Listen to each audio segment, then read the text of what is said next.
The restaurant is losing money. We need to shut it down before it drains what's left of Dad's estate, my brother Marcus said, sliding papers across the table toward me with the practiced sympathy of someone who'd rehearsed this moment. I know it's hard to accept, but the numbers don't lie. Sign over your share, let me handle the liquidation, and at least you'll walk away with something instead of nothing.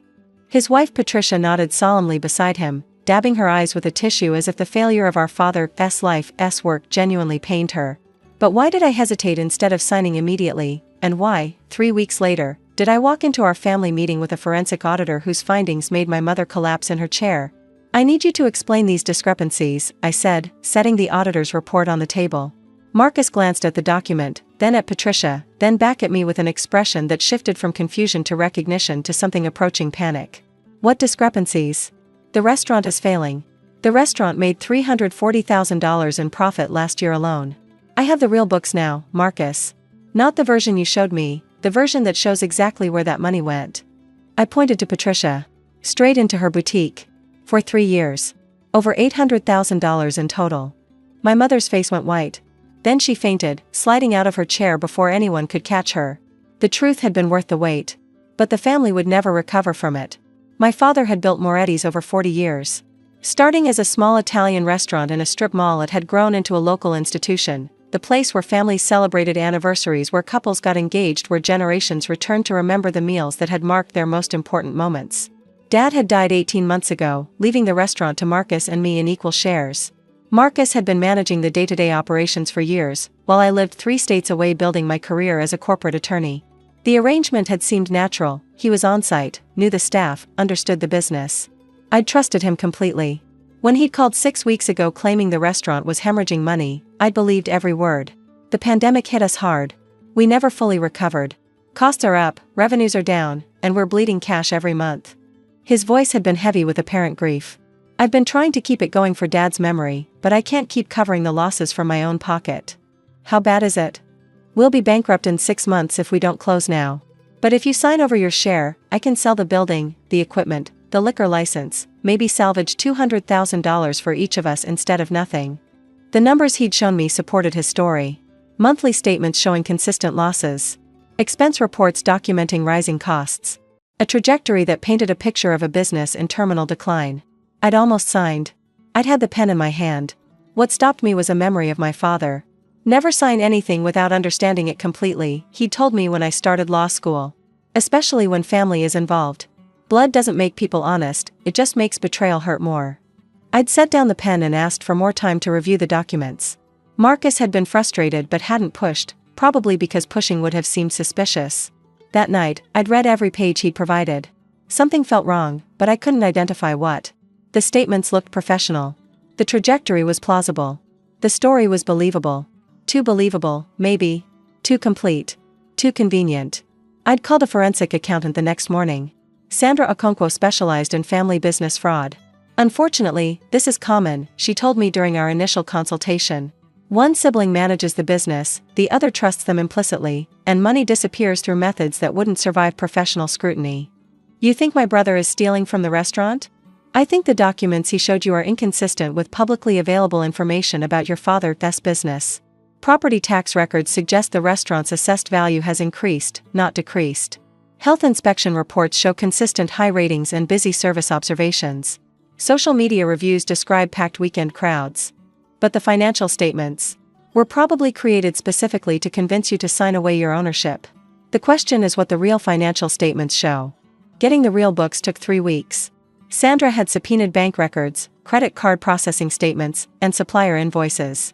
She'd interviewed former employees, carefully, without alerting Marcus, about customer volume and business operations. She deconstructed a picture of Moretti's financial reality that bore no resemblance to what my brother had shown me. The restaurant is thriving, she concluded, spreading her findings across my dining room table. Year-over-year growth. Profit margins well above industry average. A customer base that's expanded since your father's death because, according to former staff, Marcus invested in marketing and renovations. Then why is he claiming it's failing? Because he's been stealing the profits. Sandra pulled out a diagram showing money flows. Every month, substantial amounts are transferred from the restaurant's operating account to a series of shell companies. Those companies pay invoices to your sister-in-law's boutique, Patricia's Designs. What invoices? What could a boutique possibly sell to a restaurant? Consulting services. Interior design. Marketing materials. The invoices are vague enough to seem plausible but specific enough to justify large payments. Sandra paused.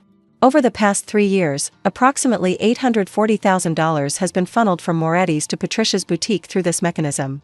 $840,000? Your brother has been systematically looting the business your father built.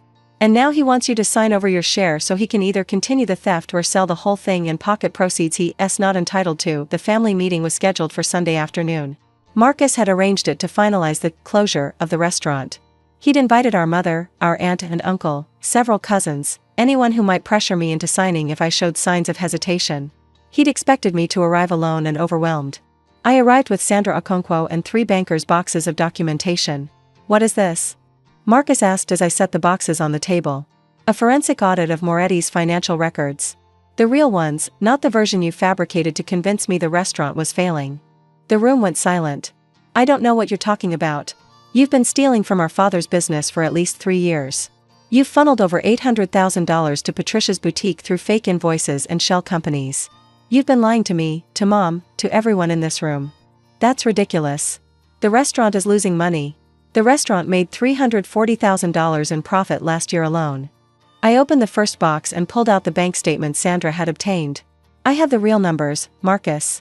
Every transfer. Every fake invoice. Every dollar you diverted to your wife's business while telling us Dad's legacy was dying. My mother looked between Marcus and me, confusion giving way to horror. Marcus? Is this true? He didn't answer. His silence was answer enough. That was when she fainted. The aftermath of the revelation was chaos and confrontation. Uncle Richard helped revive my mother while Aunt Maria demanded explanations. Patricia attempted to leave, claiming she had nothing to do with financial decisions, but Sandra blocked her path with documentation showing she'd signed every fake invoice. You're both complicit, Sandra said flatly. The shell companies are registered in both your names. The transfers required both your signatures. This was a coordinated scheme, not one person's mistake. Marcus finally dropped the pretense. The restaurant should have been mine entirely, he said, his voice bitter. I'm the one who worked there for 20 years. I'm the one who managed it after Dad got sick. You moved away, built your career, barely visited, and you got half of everything. That's what Dad wanted. Equal shares. Dad was sentimental. He couldn't see that you didn't deserve equal shares. You contributed nothing while I gave my life to that business. So you decided to steal my share instead of asking for a buyout? Instead of being honest about what you felt you deserved? Would you have given me more? Would anyone? You'd all have told me to accept what Dad decided. Marcus stood, facing me directly. I earned that money. Every dollar I took, I earned through years of work you never did. You earned the right to steal $840,000 and then try to trick me into signing away my ownership. I earned the right to be compensated for my actual contribution, not split everything with a sister who showed up twice a year for holidays. The family split into factions immediately. Our mother, once revived, retreated into denial. There must be some misunderstanding. Marcus wouldn't steal from his own family. He did steal, Mom.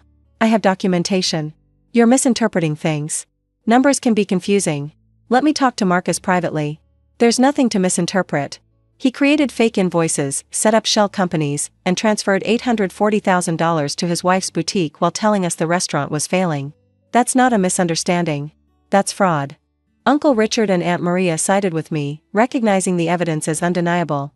Several cousins remained neutral, uncomfortable with family conflict. Patricia's parents, who had also been invited, presumably to add pressure for my signature, left in embarrassed silence. Marcus and Patricia left together, refusing to answer further questions, their exit a confirmation of everything I'd accused them of. The legal proceedings took 8 months. I filed civil suits for breach of fiduciary duty, fraud, and conversion of assets. Sandra's documentation was comprehensive enough that Marcus's attorneys advised him to settle rather than risk a jury trial. The settlement required Marcus to transfer his entire share of Moretti's to me, repay $400,000 of the stolen funds over 5 years, resign from any involvement with the restaurant, accept a restraining order preventing him from entering the premises. Patricia's boutique was forced into bankruptcy when the court determined it had received stolen funds. The equipment and inventory were sold, with proceeds applied to the restitution Marcus owed. The criminal referral I filed with the district attorney resulted in charges for fraud and embezzlement. Marcus pleaded to reduce charges, receiving 3 years of probation and community service. Patricia received probation for her role in creating false invoices. They avoided prison. They didn't avoid consequences. My mother's response to the legal proceedings was heartbreaking. "You're destroying your brother," she told me during one painful conversation. "Whatever he did, he's still family. You should have handled this privately." Privately? He stole over $800,000 and tried to trick me into signing away my inheritance. What private resolution would have been appropriate? Forgiveness. Understanding. Finding a way to move forward together. He committed crimes, Mom. He lied to my face for months. He was going to steal Dad's entire legacy and leave me with nothing while convincing everyone I'd made a free choice. But the courts, the publicity, the shame, our family name is ruined. Marcus ruined it when he decided to steal. I'm just refusing to be his victim. She couldn't accept it. In her worldview, family loyalty trumped everything, including justice, including truth, including protecting yourself from relatives who would destroy you without hesitation. We stopped speaking for nearly a year after the settlement was finalized. Taking over Moretti's was both healing and overwhelming. I hired a general manager to handle day-to-day operations, someone Marcus hadn't selected, someone with no connection to the theft. I reviewed every financial document personally for the first 6 months, establishing controls that would prevent future embezzlement. The staff, most of whom had suspected something was wrong without being able to prove it, welcomed the change in leadership. Several longtime employees shared observations about Marcus's spending, the new car, the house renovation, the lifestyle that exceeded what a restaurant manager should have been able to afford. "We knew something wasn't right," one veteran server told me. "But he was the boss. What could we say? You could have called me. We didn't know you. Marcus always said you weren't interested in the restaurant. That you'd moved on." Another lie, designed to isolate me from information that might have revealed the truth earlier. The restaurant's genuine success became apparent once I had access to accurate information. Without Marcus's theft draining profits, Moretti's generated enough income to fund expansion. I opened a second location 2 years after taking control, then a third. The brand my father had built over 40 years grew into something larger, a small restaurant group with his name on every door. I named the conference room in our new corporate office after him, the Antonio Moretti Room, his photograph hung on every restaurant wall, a reminder of who had started what we were continuing. The expansion wasn't revenge, it was honoring his legacy in a way Marcus's theft had almost prevented. Marcus reached out 3 years after the settlement. His email was brief, carefully worded, probably reviewed by an attorney before sending. "I know I don't deserve your forgiveness. But I'd like to explain my perspective and, if possible, find some way to move forward. Mom is getting older. She wants her children to be able to be in the same room. For her sake, if not for ours, could we talk?" I considered the request for a week before responding. "You stole $840,000 from our father's business.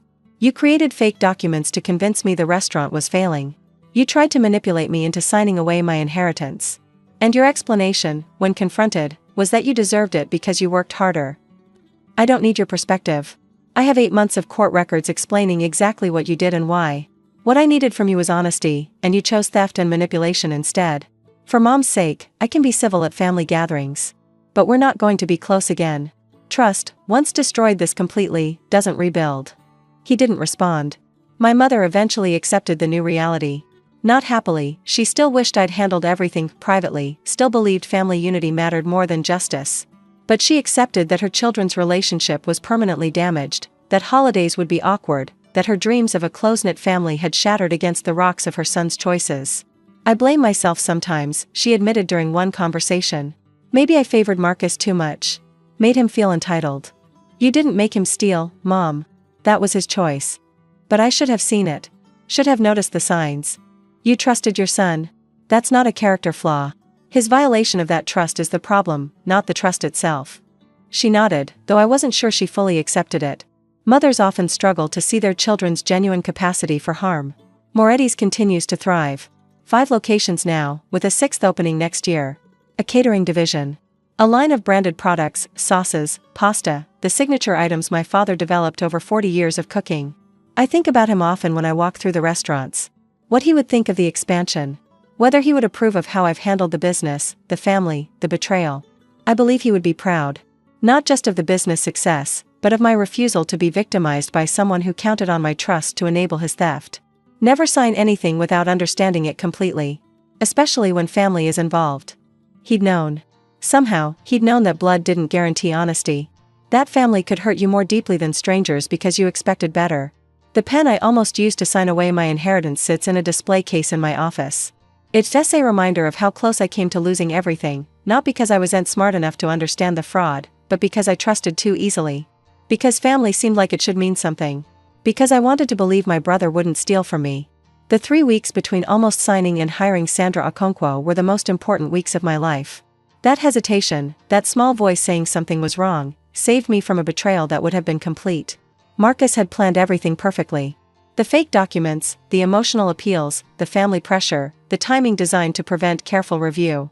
He'd counted on my trust, my busy schedule, my distance from the business. He hadn't counted on me remembering our father's advice. He told me the restaurant was failing. He showed me statements proving losses, projections showing bankruptcy, numbers that painted a picture of inevitable collapse. He asked me to sign over my share so he could salvage what remained. I almost believed him. I had the pen in my hand.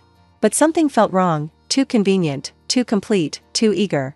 The forensic auditor found $840,000 in stolen profits, funneled to his wife's boutique through fake invoices and shell companies. When I walked into that family meeting with the real numbers, my mother fainted.